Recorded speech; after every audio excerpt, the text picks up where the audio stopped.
Hola, jugadores i jugadors, benvinguts de nou. Avui us porto l'opinió d'un dels altres jocs que ens porta Maldito Games aquest mes de setembre i el següent és First in Fly, que es fan dir en castellà els pioneros de l'aviació o els pioners de l'aviació. Estem davant de segurament l'entrega més tova, o sigui, més familiar de tots aquest mes i podríem dir que és un joc, això, que és apte per tots els públics. No és molt difícil d'explicar, si veieu el meu tutorial, que teniu tutorial al canal, no és molt llarg i a més tots els conceptes són molt fàcils i a més els torns dels jugadors no són complicats, o sigui, les accions són molt fàcils d'entendre i atòmiques.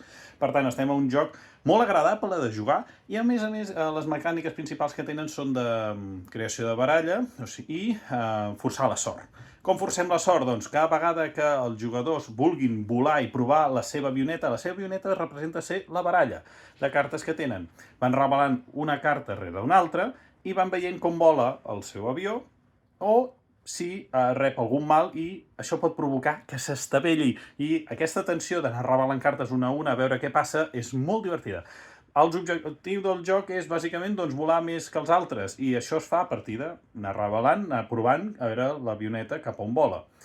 I res, el joc funciona d'aquesta forma, és un joc molt divertit que recomano també a partir de 3 jugadors, segurament és el millor nombre, i això, no li perdeu passada.